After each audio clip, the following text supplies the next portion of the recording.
Hey Star Trek fans, Dan Gunther here. Just wanted to do a quick video sharing my thoughts after having just watched the latest episode of Star Trek Picard, Episode 5, Stardust City Rag.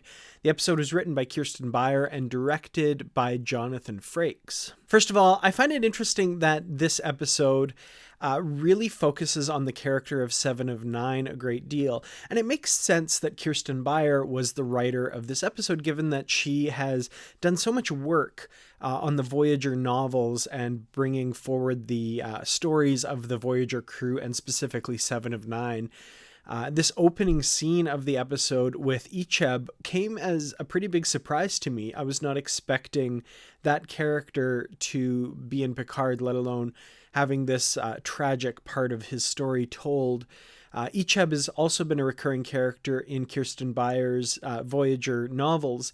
He eventually, like the Icheb we see in Picard, has joined Starfleet Academy and graduated and become an officer. So it's interesting to see that his life had that same path here, but it's very unfortunate, very sad that his journey has come to the end that it does here. And that was definitely set the mood for the episode.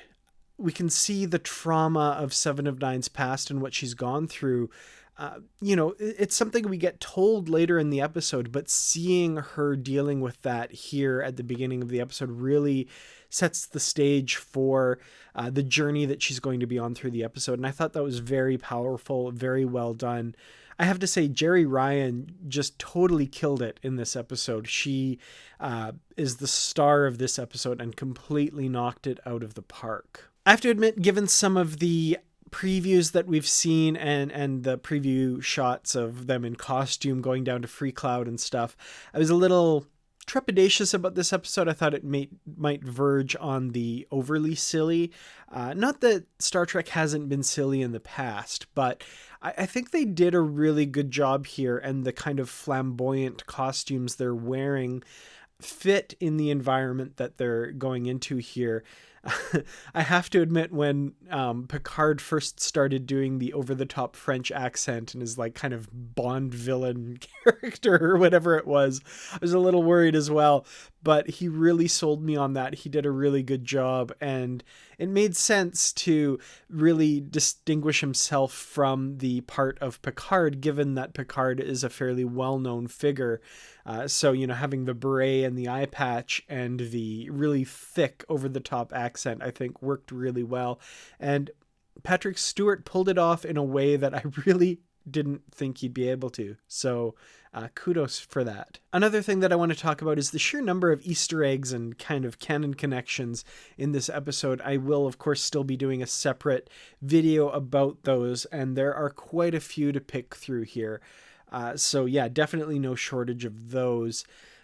We get to see Bruce Maddox finally, not played by Brian Brophy, the original actor. He's been recast, but the guy who played him here, I think did a really good job of kind of evoking that character. And I mean, he wasn't very prominent other than in that one episode.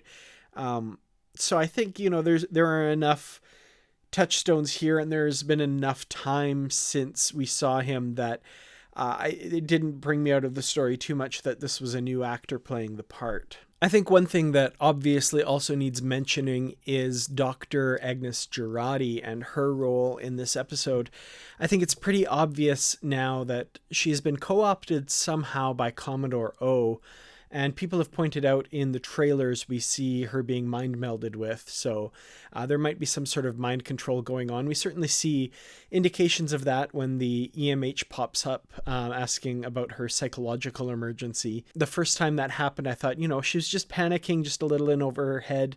But the second time, obviously, there was something deeper to it than that. And there is a psychological emergency going on with her. In a very real way here. It wasn't shocking. There were definitely signs that she was going to do something or was not on the side of the angels, as one of Rios's holograms might say. But it was still shocking insofar as it was really sad. And Alison Pill, I have to say, played it very well. She We see the emotions she's wrestling with, and that she can't help doing what she's doing. Obviously, she's been coerced somehow, whether it's by that mind meld or some other means. So very sad, very tragic. This episode just is dripping with tragedy for a lot of characters. So man, you got to say, like, it's halfway through the season. It's definitely a turning point for the story. There's a lot happening in this episode. If I have one complaint about the episode, it might be the pacing. It kind of seemed to jump from scene to scene pretty quickly with, going back and forth between the main story with the trading of Seven for Bruce Maddox, and as well as Rafi's journey and what she's dealing with her son. I think overall, though, the episode worked really well. The emotional beats worked for me.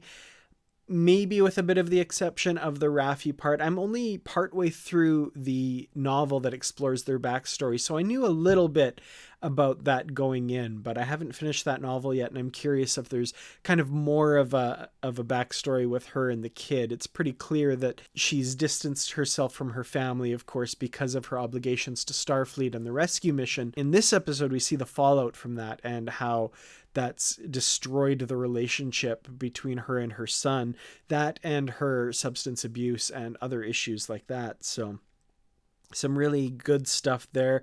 Great stuff for the actors to kind of sink their teeth into. I also really liked Rios in this one. He was excellent as usual, playing the kind of pimped out swagger facer guy that had to deal with the gangsters, basically. So yeah, no, some really good stuff in this episode. I think very strong. Again, for me, 7 of 9 really just carries the episode, though. Her arc in this is so painful to see the trauma that she's gone through and what she's dealing with. It was really a gut punch.